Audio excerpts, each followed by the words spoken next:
નમસ્કાર વિદ્યાર્થી મિત્રો, ઇઝી એજ્યુકેશનમાં આજે આપણે ધોરણ 10 ગુજરાતી કાવ્ય નંબર 1 વૈષ્ણવજનની વાત કરવા માટે હું અને તમે અહીંયા ભેગા થયા છે. સરસ મજાનું કાવ્ય છે. આ વૈષ્ણવજન કાવ્યના કવિનું નામ શું? તો કે નરસિંહ મહેતા છે એ આ કાવ્યના લેખક છે.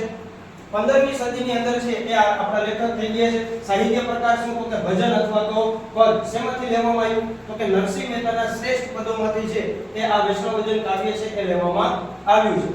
નરસિંહ મહેતાનો જન્મ છે એ ક્યાં? તો કે ભાવનગર જિલ્લાના તળાજા ગામની અંદર થયો હતો. એટલે કે તમને એવો પ્રશ્ન પૂછાય કે નરસિંહ મહેતાનો જન્મ ક્યાં થયો હતો?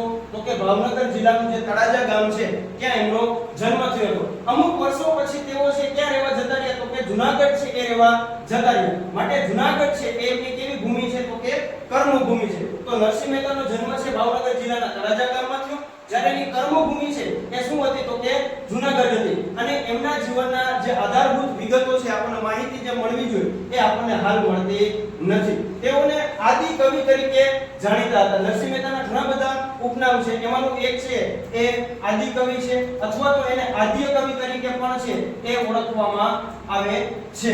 બરાબર. એમના ઉત્તમ જે ઉર્મી ગીતો છે, એમની સામરસાનો વિવાહ છે, એમનો હાર, હુંડી, મામેરું, શ્રાદ્ધ જેવા ચરિત્રાત્મક કાવ્ય રચનાઓ એમને આપેલી છે.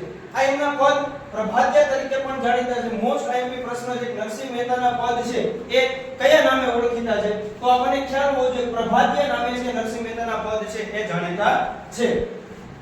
ચાતુરીઓ છે, હિંડોળાના પદ, વસંતના પદ, કૃષ્ણ લીલાના પદ વગેરે તેમની રચનાઓ છે. અને એમના પદોમાં ઉપનિષદ પણેનું પણ ભાષાબળ આપણને છે એ આપવામાં આવ્યું છે.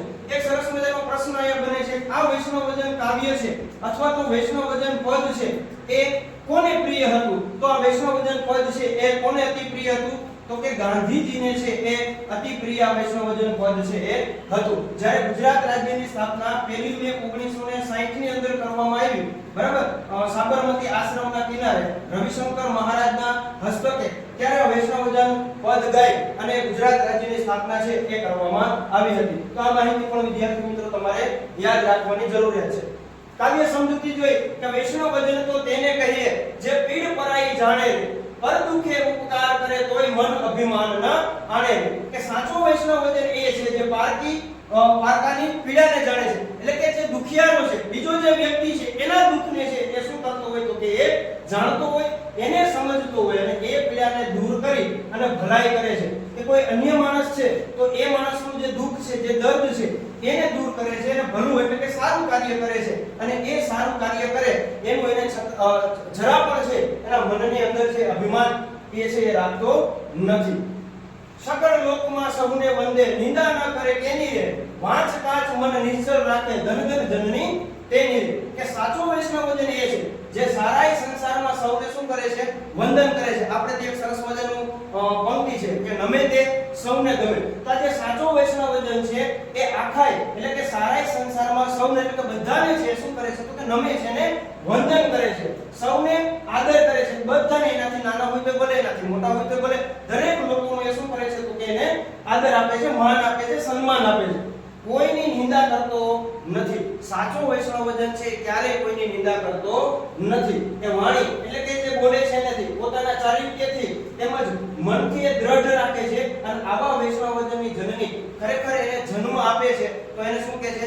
ધન્ય ગણે છે. કે ખરેખર આવી માતા છે એ આવા બાળકને જન્મ આપનાર માતા છે તો એને ધન્ય ગણે છે. એ નરસિંહ મહેતા સમદ્રષ્ટિને તૃષ્ણા ત્યાગી, પરસ્ત્રી જેને માતા રે, જીવા થકી અસત્ય ન બોલે, પરધન ન ચાલે હાથ રે.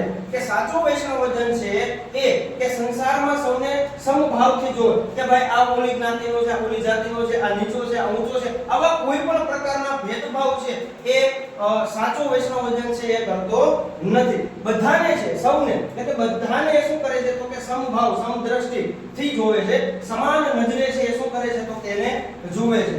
જેણે પોતાને દુખી કરે એવી ઈચ્છાઓ, કામનાઓનો ત્યાગ કર્યો છે. એ શું કરે છે? પોતાને જે વાતથી દુખી થતા હોય એવી ઈચ્છાઓ છે, એવી કામનાઓ છે તો એને શું કરે ત્યાગ એટલે કે એને છે એ છોડી દીધું. ઘણીવાર આપણે છે એ એવી મનમાં ઈચ્છા લઈને બેઠા હોય કે મારું રિઝલ્ટ છે એ 10મા ધોરણની અંદર 80% આવે, તો આ રિઝલ્ટ આપણે પ્રાપ્ત નથી કરી શકતા અને માનો કે 60% આવે છે, તો આ 80%ની ઈચ્છા હતી અને આવ્યા છે માત્ર 60%, તો એના લીધે આપણી જે ઈચ્છાઓ હતી એ પૂરી નથી થઈ, તો એના લીધે આપણે શું થઈ જાય છે, હતાશ થઈ જાય છે, નિરાશ થઈ જાય. પણ સાચો વૈષ્ણવજન છે અને કોઈ પણ પ્રકારની ઈચ્છાઓ એની કામનાઓ છે એને શું કરે છે, છોડી દીધા છે, ક્યારેય છે એને લેતો નથી, જે ક્યારેય ખોટું બોલતો નથી. સાચો વૈષ્ણવજન છે એ ક્યારેય છે અસત્ય વચન એટલે કે ખોટું છે એ બોલતો નથી. પર સ્ત્રી જેને માતા માને અને પારકા ધનને સ્પર્શ પણ કરતો નથી. અન્ય કોઈ સ્ત્રી હોય તો સાચો વૈષ્ણવજન એને છે એ માતા સમાન ગણે છે અને પારકાના ધન એટલે કે બીજાના ધનને છે એ ક્યારેય સાચો વૈષ્ણવજન છે એ હાથ પણ અડાડતો નથી.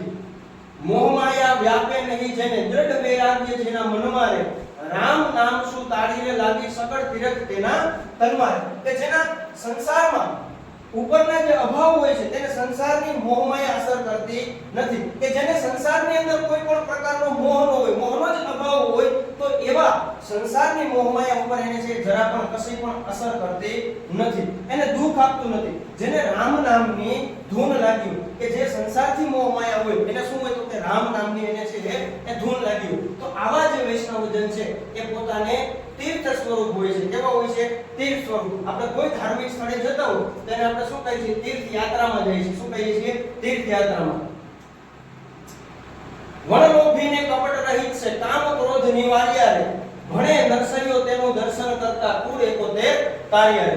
તો સાચો વૈષ્ણવજન કપટ કે ક્રોધ વિનાનો હોય છે. જો ઘણા વિદ્યાર્થી મિત્રો એવો હોય કે નાની નાની વાતની અંદર છે એ શું આવી જતો હોય તો કે ક્રોધ આવી જતો હોય. ઘણા વિદ્યાર્થી મિત્રો એવા હોય કે પરીક્ષાની અંદર શું કરતા હોય તો કે કપટ કરી અને માર્ક છે એ સારા લાવવાનો પ્રયત્ન કરતા હોય, તો કપટ કરીને જે માર્ક આવેલા છે એ માર્કનો આનંદ થતો નથી. પણ અહીંયા છે સાચો વૈષ્ણવજન છે કે કપટે નથી કરતો, એટલે કે કોઈ સાથે કઈ ખોટું છળ કપટ કર્યા વગર, ક્રોધ એટલે કે ગુસ્સો કર્યા વગર છે આ કામ ક્રોધ ઉપર એને શું મેળવેલું છે તો કે વિજય મેળવેલો હોય છે. શું કરેલું હોય છે તો કે કામ ક્રોધ ઉપર વિજય મેળવેલો હોય છે. તો કવિ નરસિંહ મહેતા કહે છે કે આવા વૈષ્ણવજન જે દર્શન કરે છે એના 71 કુળ તરી જાય છે. આપણે કદાચ કોઈ સારા મહાપુરુષો હોય તો એના દર્શન કરીએ તો આપણું જીવન છે એ ધન્ય થઈ ગયું. તેમ અહીંયા નરસિંહ મહેતા છે એ એવું કહે છે કે આવા જે સાચા વૈષ્ણવજન છે એના જો આપણે દર્શન કરીએ તો આપણા 71 કુળ છે કે શું થતા હોય તો કે તરી જતા હોય છે, ધન્ય થઈ જતા હોય છે. બરાબર. હવે આની અંદર એક સરસ મજાનો પ્રશ્ન છે, વૈષ્ણવજન ના લક્ષણો તમારા શબ્દોમાં વર્ણન. બરાબર. 4 માર્કની અંદર છેલ્લે હમણાં લેવાયેલી 2025 ની જે માર્ચની બોર્ડની પરીક્ષા હતી એની અંદર આ પ્રશ્ન છે વારંવાર પૂછાય છે. તો આ કાવ્યનો ગુણભાર છે એ 4 માર્ક અથવા તો 5 માર્ક છે, એની અંદર આ પ્રશ્ન છે એ અવારનવાર પૂછાય છે. તો આ પ્રશ્ન છે ખરેખર વિદ્યાર્થી મિત્રોએ પાકો કરવો જોઈએ. આભાર. જય હિન્દ, જય ભારત.